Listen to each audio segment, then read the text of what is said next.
Hello dear students, welcome back to Gateway classes. My name is Avinash Kumar. और जो हमारे बच्चे सेकेंड ईयर में आ चुके हैं उनके लिए यूनिवर्सिटी ने नया सिलेबस जारी कर दिया है। ज़्यादातर बच्चों को पता चल गया होगा। जिनको नहीं पता है उनके लिए बता दूं कि जैसा आप फर्स्ट ईयर में बी कोड पढ़ के आए हैं, बी सीरीज के सब्जेक्ट्स पढ़ के आए हैं, किस सब्जेक्ट के सिलेबस में थोड़ा बहुत चेंजेस हुए हैं, इवेल्यूएशन स्कीम में क्या चेंजेस हुए हैं, तो आज की वीडियो में हम उसी के बारे में बात करने जा रहे हैं। ठीक है, तो सबसे पहले जो ब्रांचेस हैं, पहले तो आप ये जान लीजिए जितनी भी इलेक्ट्रिकल की ब्रांचेस थी उन सभी के लिए सेकेंड ईयर का सेम सिलेबस है। फॉर एग्जांपल आपकी कोर इलेक्ट्रिकल इंजीनियरिंग ब्रांच जिसका ब्रांच कोड होता है 020, ठीक है। और इसके बाद जो इलेक्ट्रिकल एंड इलेक्ट्रॉनिक्स ब्रांच है, ठीक है, 21 इसका ब्रांच कोड होता है। तो इलेक्ट्रिकल एंड इलेक्ट्रॉनिक्स के लिए भी सेम सिलेबस फॉलो होगा।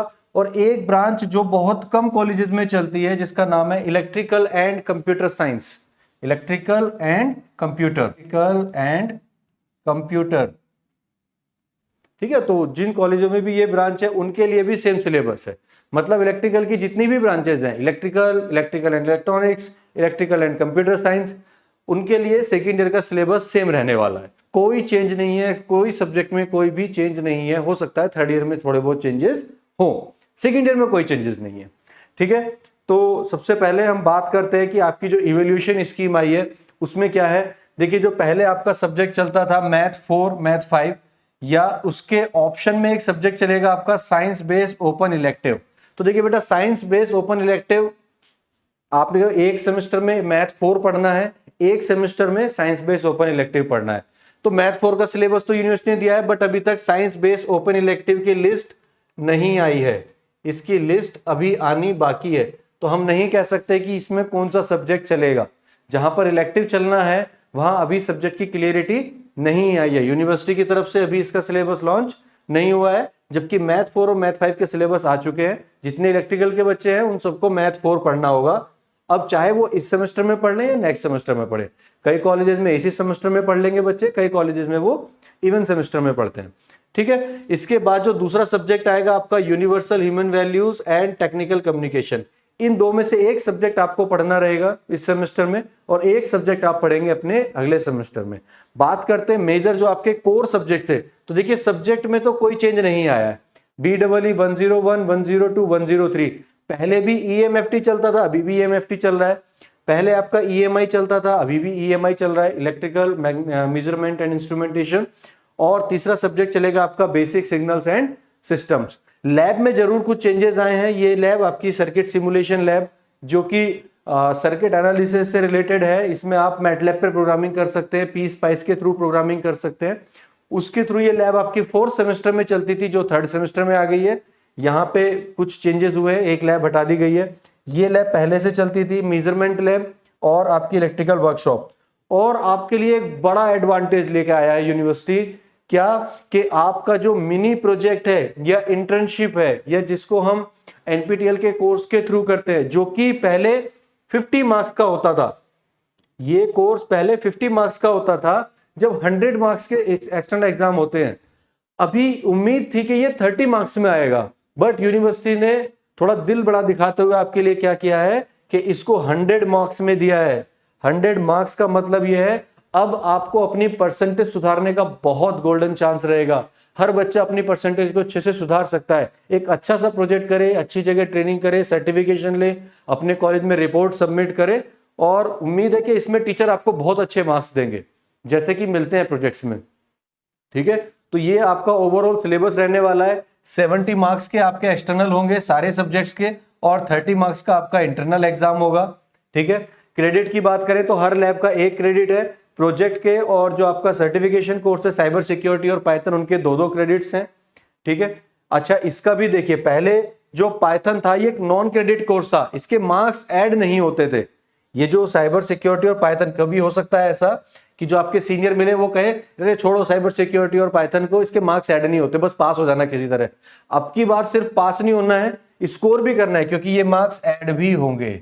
ये मार्क्स आपके ऐड भी होंगे, आपको पास तो होना ही होना है, क्योंकि इसके क्रेडिट भी हैं। 2 क्रेडिट हैं इस बार इस कोर्स के। ठीक है, और प्रोजेक्ट के भी आपके 2 क्रेडिट है।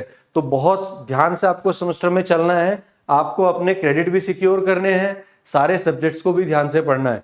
ठीक है, बात करते हैं कोर सब्जेक्ट्स के बारे में या थोड़े से सब्जेक्ट्स के बारे में जो सब्जेक्ट चलने वाले हैं। एक सब्जेक्ट आपका चलेगा EMFT, electromagnetic field theory, syllabus भी अभी डिस्कस करते हैं।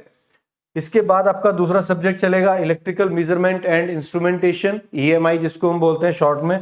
तीसरा सब्जेक्ट चलेगा आपका बेसिक सिग्नल्स एंड सिस्टम। ये तीनों सब्जेक्ट आपके पहले भी चलते थे, ठीक है। यूनिवर्सल ह्यूमन वैल्यू और टेक्निकल कम्युनिकेशन में से एक सब्जेक्ट चलेगा, और फिफ्थ सब्जेक्ट चलेगा आपका मैथ 4। फिफ्थ सब्जेक्ट चलेगा आपका मैथ 4। तो मैथ 4 के ऑप्शन में साइंस बेस इलेक्टिव है, साइंस बेस इलेक्टिव सब्जेक्ट चलेगा, बट अभी तक इसका कोई सिलेबस यूनिवर्सिटी ने नहीं दिया है, तो हम नहीं कह सकते यहाँ पे कौन सा सब्जेक्ट अभी आए हैं, उसके बाद कौन सा सब्जेक्ट कॉलेज आपको देगा, वो डिपेंड करता है कॉलेज टू कॉलेज। तो इसके बारे में अभी कोई भी श्योरिटी नहीं है कि आपके कॉलेज में कौन सा सब्जेक्ट चलने वाला है।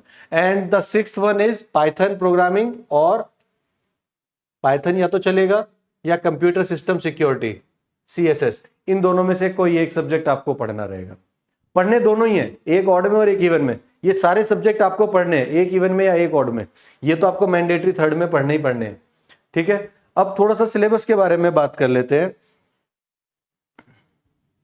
सबसे पहले बात करते हैं EMFT के, electromagnetic field theory. Electromagnetic field theory आपका सब्जेक्ट 12th की ही फिजिक्स से उठाया गया है। वहां पे आपने 12th में जो पढ़ा था, जैसे अपने सबसे पहले पढ़ा था क्या, इलेक्ट्रोस्टैटिक्स, उस पे एक यूनिट आ जाएगी पूरी, इलेक्ट्रोस्टैटिक फील्ड्स, ठीक है। एक पढ़ी थी मैग्नेटिक्स, तो मैग्नेटिक्स की आ जाएगी। कोऑर्डिनेट सिस्टम आपने नहीं पढ़े, यहाँ पे आपको कोऑर्डिनेट सिस्टम को पढ़ना है कि आपका जो वेक्टर्स कैसे ऐड होते हैं, कैसे सब्ट्रैक्शन होते हैं, ये भी वैसे आपने पढ़ रखा है। बट कुछ चीजें नहीं है, जैसे volume integral, line surface integral, ठीक है, डेल ऑपरेटर, ग्रेडियंट्स, ये सारी चीजें अभी आपके लिए नहीं होने वाली हैं। हालांकि इंटरेस्टिंग सब्जेक्ट है electromagnetic field theory. Maxwell's equations आपने जो 12th में पढ़ी थी, वो सब इसमें डिटेल में पढ़ना है, ठीक। तो आपकी सेकंड यूनिट होने वाली है इलेक्ट्रोमैग्नेटिक फील्ड्स की। थर्ड यूनिट आपकी होगी मैग्नेटोस्टैटिक्स। ये भी आपका 12th से आता है। देखिए 12th से आता है, इसका मतलब ये नहीं है कि जो 12th में पढ़ा है वही है। हर चीज को थोड़ा सा उसका लेवल को अप करके आपको पढ़ना है, हर चीज का लेवल बढ़ा दिया गया है। जो चीजें वहां पे आपने पढ़ी हैं उससे आगे आपको पढ़ना है, तो बेसिक्स तो 12th का ही रहेगा, ठीक है। तो मैग्नेटोस्टैटिक्स आपको पढ़नी है। देखिए बायो-सैवर्ट लॉ आपने पढ़ के आए हैं, एम्पियर्स लॉ पढ़ के आए हैं, मैक्सवेल इक्वेशंस आप पढ़ के लाए हैं, ठीक है। Magnetic field density, Maxwell equation, ये सब चीजें आपने पढ़ी हैं, बट थोड़ा सा एक्सटेंशन है। आप बीटेक कर रहे हैं तो थोड़ा सा उसमें बढ़ा दिया गया है, ठीक है। तो वही सब्जेक्ट है। मैग्नेटिक फोर्सेस के बारे में आ जाएगा, ये भी 12th की ही आपके सब्जेक्ट से उठाया गया है। और जो लास्ट आएगी यूनिट 5, वेव्स एंड एप्लीकेशंस, ये भी कुछ ना कुछ इसका रेफरेंस 12th से ही लिया गया है। तो ये सारा जो इलेक्ट्रोमैग्नेटिक्स है आपकी, वो सब इस सब्जेक्ट में आपको कवर करनी है, ठीक है। आसान सब्जेक्ट बिल्कुल नहीं है, आपको मेहनत करनी पड़ेगी, नो डाउट। तो ज्यादातर जो इसमें है वो थ्योरेटिकल है, कुछ डेरिवेशन पार्ट बहुत ज्यादा है, न्यूमेरिकल्स भी हैं, हर चीज इस सब्जेक्ट में आपको मिलेगी, ठीक है। नेक्स्ट जो हमारा इंपॉर्टेंट सब्जेक्ट आता है इलेक्ट्रिकल मेजरमेंट एंड इंस्ट्रूमेंटेशन। इसका सिलेबस में बहुत ज्यादा चेंजेस हुए हैं। जो लास्ट ईयर सिलेबस चल रहा था उस सिलेबस में और इस सिलेबस में काफी चेंजेस आए हैं। ये अपडेटेड सिलेबस है जो आपको अब पढ़ना है, जिसमें आपको first electrical measurement and introduction to measuring instrument, ये पहले अलग अलग यूनिट होती थी, अब ये एक साथ कर दी गई हैं। तो इसमें आपको पहले तो मेजरमेंट के बारे में पढ़ना है कि मेजरमेंट होता क्या है, एरर्स क्या होती हैं, एक्यूरेसी क्या होता है, प्रिसीजन क्या होता है, ये सारी चीजें पढ़नी है। उसके बाद आपको इंस्ट्रूमेंट्स पढ़ने हैं, क्लासिफिकेशन ऑफ इंस्ट्रूमेंट, कितने टाइप के इंस्ट्रूमेंट होते हैं, एमीटर क्या होता है, वोल्ट मीटर्स क्या होते हैं, moving iron instrument, moving coil instruments, ये सब आपको पढ़ना है, ठीक है। तो इसका भी थोड़ा सा इंट्रोडक्शन अगर आप जानते हैं तो आपने थोड़ा बहुत इंट्रोडक्शन आपने 12th में पढ़ा है, ठीक है। सेकेंड यूनिट आपकी होने वाली है measurement of power and energy. तो इसमें आप वाट मीटर के बारे में पढ़ेंगे, एनर्जी मीटर्स के बारे में पढ़ेंगे, वो सारी चीजें इसमें आ जाएंगी। ये यूनिट भी पूरी चेंज होके आई है। थर्ड यूनिट आपकी मिलेगी potentiometer and DC and AC bridge.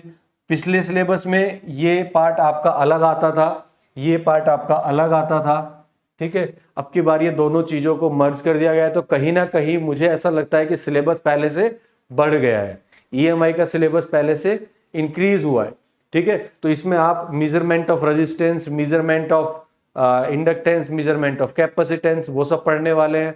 Transformers क्या होते हैं, सीटी पीटी जिसको हम बोलते हैं, करंट ट्रांसफॉर्मर्स, पोटेंशियल ट्रांसफॉर्मर्स, वो सब आप इसमें पढ़ेंगे, ठीक है। सॉरी, पोटेंशियोमीटर पढ़ेंगे इसमें आप, ट्रांसफॉर्मर की यूनिट 4 है, इसमें इंस्ट्रूमेंट ट्रांसफॉर्मर पढ़ेंगे और इलेक्ट्रॉनिक मेजरमेंट्स पढ़ेंगे। तो कुछ इलेक्ट्रॉनिक मेजरमेंट में जो इंस्ट्रूमेंट यूज होते हैं, CRO हो गया, DVM हो गया, डिजिटल वोल्टमीटर वगैरह, ये सब आप पढ़ेंगे। वेव एनालाइजर, डिजिटल वोल्टमीटर, ये सारी चीजें इसमें पढ़नी है। साथ ही साथ आपको इंस्ट्रूमेंट ट्रांसफॉर्मर पढ़ना है। तो पहले भी देखिए ये यूनिट अलग आती थी, तो काफी कुछ सिलेबस को इधर से उधर, उधर से इधर किया गया है।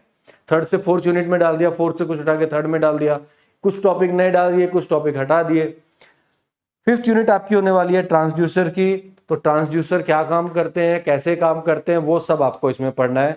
तो ये आपका सिलेबस था इलेक्ट्रिकल मेजरमेंट एंड इंस्ट्रूमेंटेशन के लिए। थर्ड सब्जेक्ट जो आपका कोर सब्जेक्ट है वो रहेगा बेसिक सिग्नल्स एंड सिस्टम। पूरा सब्जेक्ट एनालिटिकल है, थ्योरी नाम मात्र की है, या तो आपके ज्यादातर जो है वो न्यूमेरिकल है 70%, 30% पे आपके डेरिवेशन मान के चलिए आप। डेरिवेशन भी बहुत कमी से आते हैं, ज्यादातर आपके न्यूमेरिकल्स ही आते हैं, ठीक है। तो इसमें जो फर्स्ट यूनिट होने वाली है आपकी, फर्स्ट यूनिट में आपके दो पार्ट हैं। देखिए एक पार्ट में तो आपको introduction to continuous time signals and system, basic introduction पढ़ना है कि सिग्नल्स क्या होते हैं, टाइप्स ऑफ सिस्टम्स क्या होते हैं, उनकी मैथमेटिकल रिप्रेजेंटेशंस कैसे होती हैं। और जो इसका दूसरा पार्ट है वो ये है एनालॉगस सिस्टम, ये इसका दूसरा पार्ट है। तो दो पार्ट में ये यूनिट डिवाइड है। इसके अंदर आपको एक इलेक्ट्रिकल सिस्टम और एक मैकेनिकल सिस्टम की एनालॉगी के बारे में पढ़ना है कि कैसे आप इलेक्ट्रिकल सिस्टम को मैकेनिकल सिस्टम से रिलेट कर सकते हैं, क्या क्या चीजें सिमिलर होती हैं, क्या क्या चीजें उनमें डिफरेंस होता है, वो सारी चीजें आपको इसमें बतानी है कि एक इलेक्ट्रिकल सर्किट को मैकेनिकल सर्किट में कैसे कन्वर्ट कर सकते हैं, वो भी आपको इसमें पढ़ना है। तो ये आपकी यूनिट 1 है जिसके दो पार्ट हैं, ठीक है, फर्स्ट और सेकेंड पार्ट। तो यूनिट 2 जो है वो है फोरियर ट्रांसफॉर्म एनालिसिस। यहां से आपका एक टॉपिक कम किया गया है। पहले इस यूनिट में आपको फोरियर सीरीज भी पढ़नी पड़ती थी, इस बार आपकी फोरियर सीरीज हटा दी है, आपको केवल और केवल फोरियर ट्रांसफॉर्म पढ़ना है, जो आपके लिए अच्छी बात है क्योंकि ये यूनिट कहीं ना कहीं सबसे ज्यादा परेशान करती है स्टूडेंट्स को। ये यूनिट के जो डेरिवेशंस हैं, जो न्यूमेरिकल्स है, उसमें थोड़ा बहुत प्रॉब्लम बच्चों को महसूस होती है। हालांकि कोई बहुत ज्यादा दिक्कत वाली बात नहीं है, जब हम इसको कवर करेंगे तो आपको वो भी क्लियर होंगी, ठीक है। यूनिट 3 की अगर हम बात करें तो यूनिट 3 आपकी लाप्लास ट्रांसफॉर्म एनालिसिस होगी। देखिए बीएसएस में बेसिकली आपको सारी ट्रांसफॉर्म पढ़नी है। कुछ ये जो है आपकी कंटिन्यूअस टाइम ट्रांसफॉर्म है, कंटिन्यूअस टाइम, ठीक है। तो लाप्लास ट्रांसफॉर्म का कैसे यूज करते हैं, क्या उसकी प्रॉपर्टीज होती हैं, कैसे यूज करते हैं, टाइम डोमेन सिग्नल को फ्रीक्वेंसी डोमेन सिग्नल में कैसे कन्वर्ट किया जाता है, वो सब इसमें आपको पढ़ना है। इनवर्स लाप्लास पढ़ना है, इसको इलेक्ट्रिकल सर्किट्स में यूज कैसे किया जाता है। मेनली ट्रांसफॉर्म पढ़ाने का जो लॉजिक है इस सब्जेक्ट के पीछे वो ये है कि हम कैसे ट्रांसफॉर्म टेक्निक्स को अपने इलेक्ट्रिकल सर्किट्स में अप्लाई करते हैं और फिर कैसे उनको सॉल्व करते हैं, क्या वहां पे उसका बेनिफिट है, वो आपको इसमें पढ़ना है। फोर्थ यूनिट आपकी रहेगी स्टेट वेरिएबल एनालिसिस। ये सेम यूनिट आपको 5th सेम में भी जाके पढ़नी है, कंट्रोल सिस्टम में जाके। तो ये यूनिट आपको 2 बार पढ़नी है। सिमिलरली ये जो यूनिट है इसमें लाप्लास ट्रांसफॉर्म की एप्लीकेशंस, ये एप्लीकेशन वाला पार्ट आपको 4th सेम में नेटवर्क एंड एनालिसिस में भी पढ़ना है। तो यानी कि ये 2 पार्ट तो ऐसे हैं जो आपको बहुत अच्छे से पढ़ने हैं, क्योंकि अगले सेमेस्टर में जब आप नेटवर्क्स पढ़ेंगे तब आप देखेंगे कि यार ये तो पूरी यूनिट है, तो आप इसको यहाँ पे अगर अच्छे से कवर कर लेंगे तो आपको 2 सेमेस्टर में कंटिन्यूस फायदा मिलेगा, ठीक है। और ये यूनिट करने से आपको 5th सेम में बेनिफिट मिलेगा। यूनिट 5th आती है आपकी जेट ट्रांसफॉर्म एनालिसिस। ये बेसिकली आपकी डिस्क्रीट टाइम ट्रांसफॉर्म है। तो यहाँ पे आप फोरियर ट्रांसफॉर्म पढ़ेंगे, आप यहाँ पे लाप्लास पढ़ेंगे जो कि आपकी continuous time continuous time transform है, और जो जेड है वो डिस्क्रीट टाइम ट्रांसफॉर्म है, ठीक है। तो एक डिस्क्रीट टाइप ट्रांसफॉर्म आपको पढ़नी है, 2 आपको कंटिन्यूस टाइम पढ़नी है। हालांकि फोरियर में आपको डिस्क्रीट का भी थोड़ा सा पार्ट स्टडी करना है। तो ये रहेगा आपका सिलेबस बीएसएस का। अब इसके अलावा जो सब्जेक्ट बचते हैं ह्यूमन वैल्यूज, टेक्निकल कम्युनिकेशन, उनका सिमिलर सिलेबस है।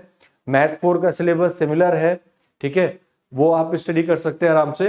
तो जो मेजर कोर सब्जेक्ट थे उनके सिलेबस में क्या क्या चेंजेस आया, क्या क्या उन सब्जेक्ट में है, वो मैंने आपको बताया यहाँ पे। अब बात करते हैं जितने भी आपका सब्जेक्ट्स हैं, ये सब्जेक्ट सारे आपको एप्लीकेशन में मिलेंगे, जहां पे आपको सारे रिकॉर्डेड वीडियो लेक्चर्स मिलेंगे। 100% सिलेबस उसमें कवर कराया जाएगा। आपको पीडीएफ नोट्स मिलेंगे, आपको डेली प्रैक्टिस प्रॉब्लम्स मिलेंगे विद सॉल्यूशन, ठीक है। यूनिट वाइज आपको प्रीवियस ईयर क्वेश्चंस कराए जाएंगे और आपका कोर्स नवंबर तक इसको एंड कराने की कोशिश हम लोग करेंगे कि नवंबर तक ये 100% एंड हो जाए, क्योंकि जो आपके एग्जाम है एक्सपेक्टेड एग्जाम आपके जनवरी टू फरवरी के आसपास हो सकते हैं, मतलब मिड ऑफ जनवरी के बाद और फरवरी के स्टार्टिंग में कभी भी हो सकते हैं। तो जो एक्सपेक्टेड डेट है वो ये रहेगी। तो अगर हम आपको इसको नवंबर में भी कंप्लीट कर देते हैं, उसके बाद आपके पास आराम से 1.5-2 महीना रहेगा अपनी प्रिपरेशन करने के लिए। और जो ऐप है आपकी, वो लिंक उसका दिया हुआ है नीचे, आप वहां से डाउनलोड कर सकते हैं। और ये जितने भी कोर्सेज आपको दिए जाएंगे, इस कोर्स को हम लॉन्च कर रहे हैं टीचर्स डे पे। टीचर्स डे पे कोर्सेज लॉन्च हो रहे हैं आपके सेकेंड ईयर के, दैट इज 5th ऑफ सितंबर। 5th ऑफ सितंबर से आपको सेकेंड ईयर इलेक्ट्रिकल ब्रांच का जितने भी सब्जेक्ट्स हैं उन सबका कंटेंट मिलना शुरू हो जाएगा। तो 5 सितंबर इज आवर डेडलाइन कि जहां से हम कोर्स को स्टार्ट कर रहे हैं। सारा कॉम्बो कोर्स आपको सबकी डिटेल एप्लीकेशन में मिल जाएंगी, तो आप जल्दी से एप्लीकेशन डाउनलोड कर लीजिए और आपको सारी इंफॉर्मेशन उसी के थ्रू आती रहेंगी। लिंक आपके एप्लीकेशन का डिस्क्रिप्शन में है, आप जाइए और एप्लीकेशन डाउनलोड करिए। And good luck for your semester.